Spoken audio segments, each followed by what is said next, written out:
આપણે પાચનની જે પણ તકલીફો માટે દવાઓ પાછળ દોડીએ છીએ, શું એનો ઈલાજ દવાઓમાં છે જ નહીં? શું એવું બની શકે કે એનો સાચો જવાબ હજારો વર્ષ જૂના જ્ઞાનમાં છુપાયેલો હોય?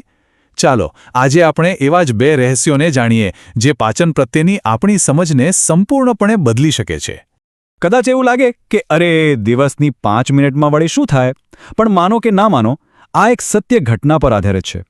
એક એવી વ્યક્તિ જેની વર્ષો જૂની પાચનની સમસ્યા માત્ર થોડા મહિનામાં જ ગાયબ.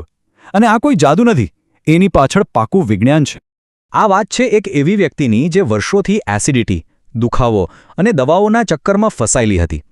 એસિડિટી, કબજિયાત, ગેસ, પેટમાં સતત દુખાવો, આ બધું જાણે એમના જીવનનો એક ભાગ બની ગયું હતું.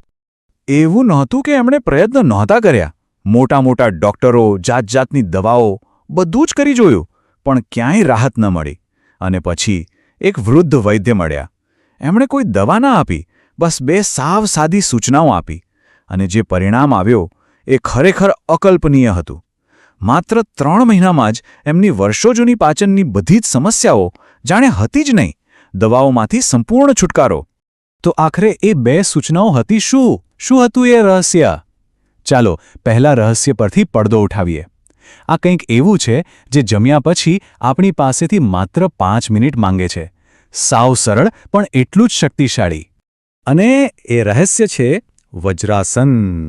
નામ જ કેવું છે, વજ્ર જેવું મજબૂત, અને થંડરબોલ્ટ પોઝ પણ કહ્યા છે. અને આની સૌથી ખાસ વાત શું છે ખબર છે?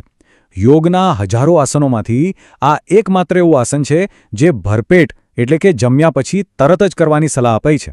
બાકીના બધા જ આસનો તો ખાલી પેટે જ કરવાના હોય છે. અને આ કરવું કેટલું સહેલું છે એ જુઓ. સૌથી પહેલાં ફ્લોર પર ઘૂંટણીએ બેસી જાઓ. પછી તમારા પગને પાછળની તરફ વાળો અને પગના પંજા ફ્લોર પર સપાટ રહેવા દો.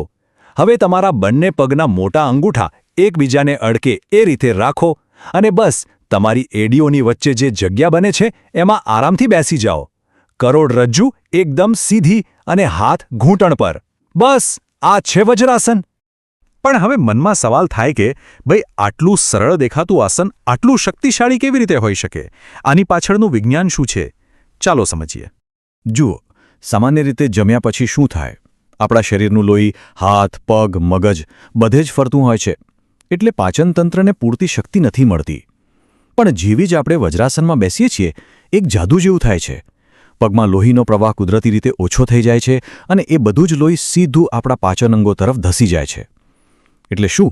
પાચન ધીમું અને ઓછું અસરકારક રહેવાને બદલે એકદમ ઝડપી અને સુપર એફિશિયન્ટ બની જાય છે. અને આ બધો ફાયદો મેળવવા માટે કેટલો સમય જોઈએ?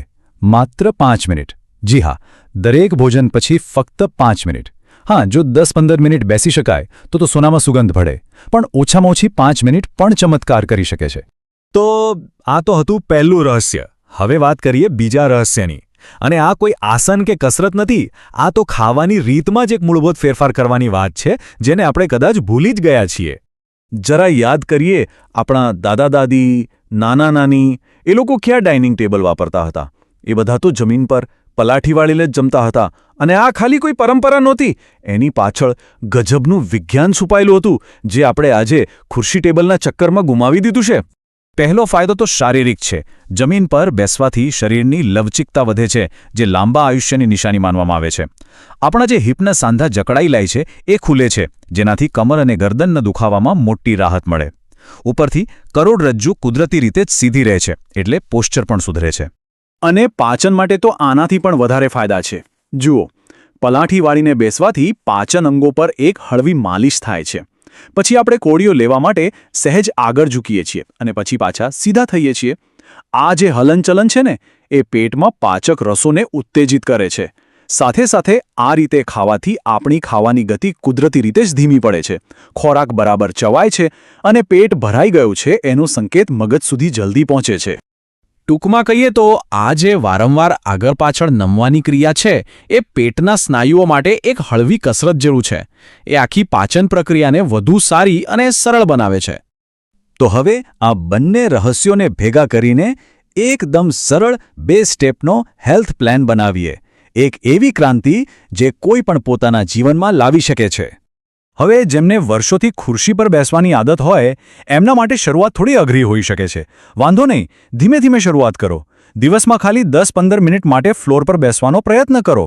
શરૂઆતમાં ઘૂંટણ કે પીઠમાં થોડો દુખાવો થાય તો એ સામાન્ય છે. સાદી પલાંઠી એટલે કે સુખાસનથી શરૂ કરી શકો છો. અને જો ઘરમાં ફ્લોર પર જગ્યાની તકલીફ હોય તો પલંગ પર બેસીને પણ જમી શકાય છે. મુખ્ય ધ્યેય તો ખુરશી પરથી નીચે ઉતરવાનો છે. તો આ રહી આપણી સરળ અને શક્તિશાળી યોજના. સ્ટેપ 1, જમીન પર બેસીને ભોજન કરવાનું શરૂ કરો. અને સ્ટેપ 2, દરેક ભોજન પછી ઓછામાં ઓછી 5 મિનિટ માટે વજ્રાસનમાં બેસો. બસ આ 2 જ નિયમ. આમાં કોઈ મોંઘી સારવાર નથી, કોઈ દવાઓ નથી. આ તો બસ આપણા પૂર્વજોના જ્ઞાન તરફ પાછા વળવાની વાત છે.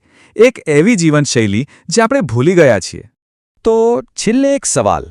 શું એવું નથી લાગતું કે સ્વાસ્થ્યના સૌથી મોટા રહસ્યો કોઈ મોંઘીદાટ લેબમાં નહીં પણ આપણા પોતાના ઇતિહાસમાં, આપણી ભૂલાઈ ગયેલી પરંપરાઓમાં જ છુપાયેલા છે? આના પર વિચારવા જેવું ખરું.